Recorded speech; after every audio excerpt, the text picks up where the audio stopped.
खारगे जी, Congress working committee के सब members,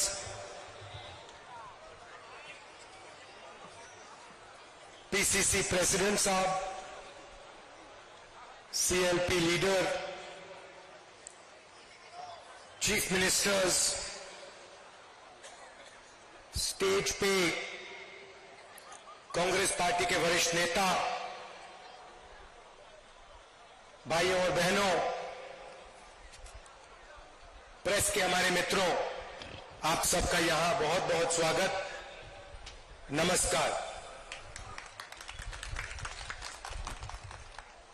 मैं जानता हूं कि आप सुबह से यहां बैठे हो।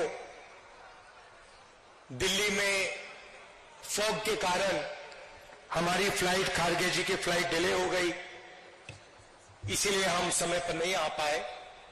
आप सबको कष्ट हुआ, इसके लिए मैं आप सबसे शुरुआत में ही माफी मांगना चाहता हूं।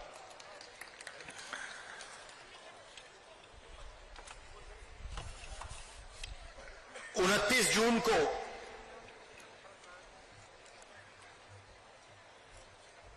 मैं मणिपुर आया था और उस विजिट में जो मैंने देखा, जो मैंने सुना, मैंने कभी पहले नहीं देखा था, नहीं सुना था। 2004 से मैं राजनीति में हूं। पहली बार मैं हिंदुस्तान के एक प्रदेश में गया जहां गवर्नेंस का पूरा इंफ्रास्ट्रक्चर कोलैप्स कर गया था।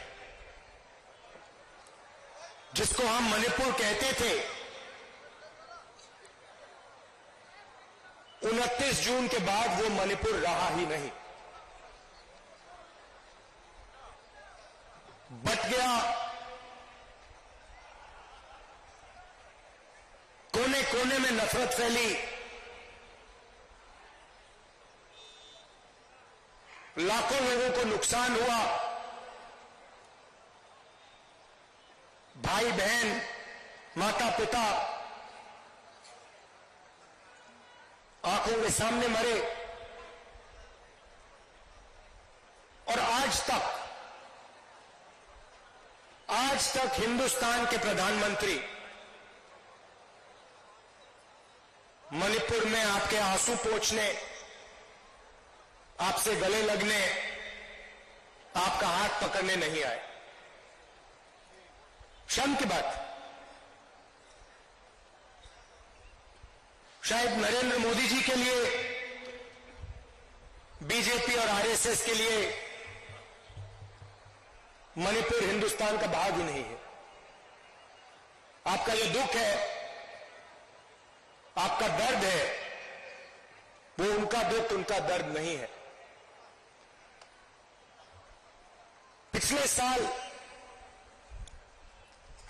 हमने भारत जोड़ो यात्रा शुरू की। कन्याकुमारी से कश्मीर तक हम चले, 4000 किलोमीटर चले और भारत को जोड़ने की हमने बात की, नफरत मिटाने की बात की,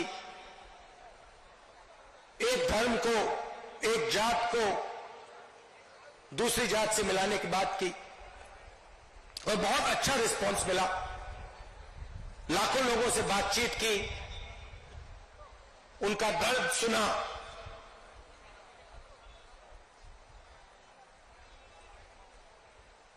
मुश्किल था मगर बहुत अच्छा लगा। लोगों ने कहा कि कन्याकुमारी से कश्मीर तक यात्रा की है,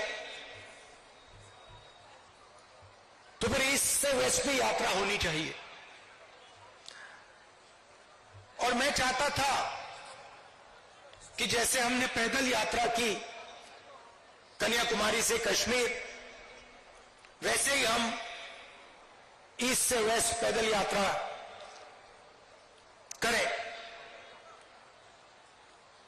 मगर चुनाव का समय है और उसमें हमें थोड़ा ज्यादा समय लगता,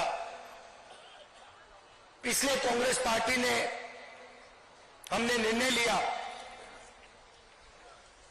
कि ये बस यात्रा होगी, हाइब्रिड यात्रा होगी, बस यात्रा होगी, पैदल यात्रा होगी। सवाल उठा कि यात्रा शुरू कहां से होनी चाहिए। कोई लोग कह रहे थे कि वेस्ट में शुरू होनी चाहिए, कोई कह रहे थे ईस्ट में शुरू होनी चाहिए, और मैंने साफ कहा कि अगली भारत जोड़ो यात्रा सिर्फ मणिपुर से ही शुरू हो सकती है और कहीं से नहीं शुरू हो सकती।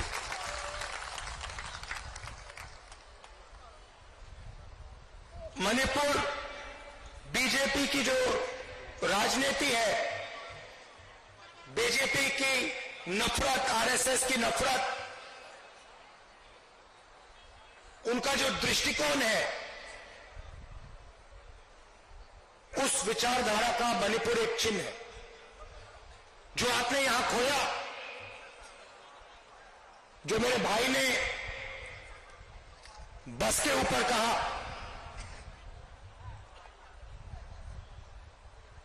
कि we have lost what is most precious to us, you have lost it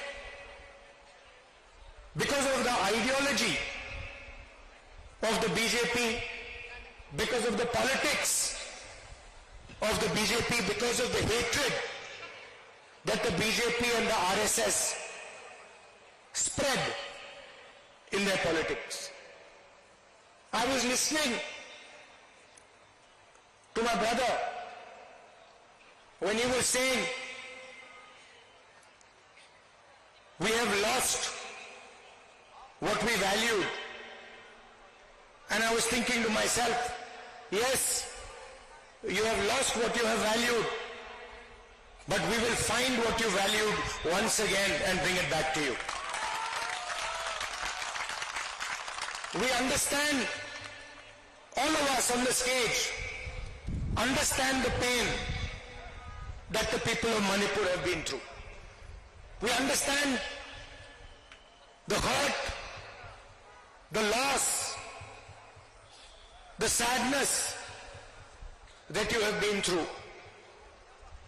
And we promise you, we commit to you that we will bring back what you valued. We will bring back the harmony, the peace, the affection that this state has always been known for. Question arises, why Nyaya Yatra? Because we are going through a period of great injustice in India. Social, economic, and political injustice. Injustice against the people of Manipur, the traditions of Manipur, but also injustice across the nation. Economically, monopolies are being built. Few people are getting access to all the wealth of the country.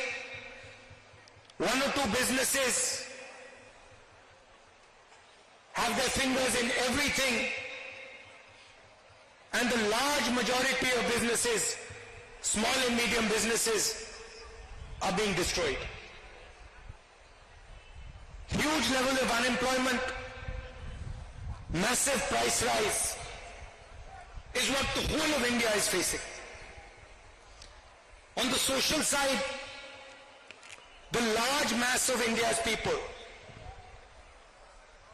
the lower castes, Dalits, tribals simply do not have a say in the governance system of the country. I have given example upon example of how the large mass of our people are excluded from the political system, from the governance system. So these are the issues that the Bharat Chodo Nyaya Yatra is going to raise. But this is less about us and more about you.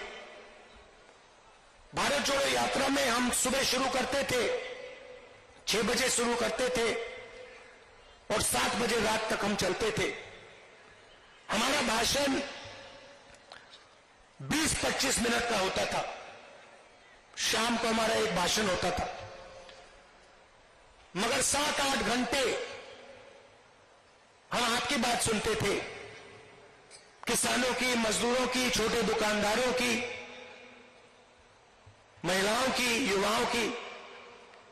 और यही इस यात्रा का लक्ष्य है. हम ज्यादा बोलना नहीं चाहते हैं, हम आपको अपनी मन की बात नहीं बताना चाहते हैं, हम आपकी मन की बात सुनना चाहते हैं, आपका दर्द समझना चाहते हैं और आपके साथ हिंदुस्तान का अगला जो विजन होगा, हिंसा का नहीं, नफरत का नहीं, मोनोपोलीज का नहीं, मगर हार्मोनियस, इक्विटेबल और भाईचारे का विजन हम आपके साथ मिलकर, आपकी आवाज सुनकर वो हम हिंदुस्तान के सामने रखने जा रहे हैं. एक बार फिर आप आए, दूर दूर से आए, शाम का समय है, आपको यहां बहुत समय रुकना पड़ा, इसके लिए मैं आपसे माफी मांगता हूं. और आने वाले दिनों में आपके साथ मिलने का मौका मिलेगा, बातचीत करने का मौका मिलेगा, गले लगने का मौका मिलेगा भारत जोड़ो न्याय यात्रा में. तो मैं काफी खुशी से आपसे मिलने की तैयारी कर रहा हूं. बहुत बहुत धन्यवाद. नमस्कार. जय हिंद.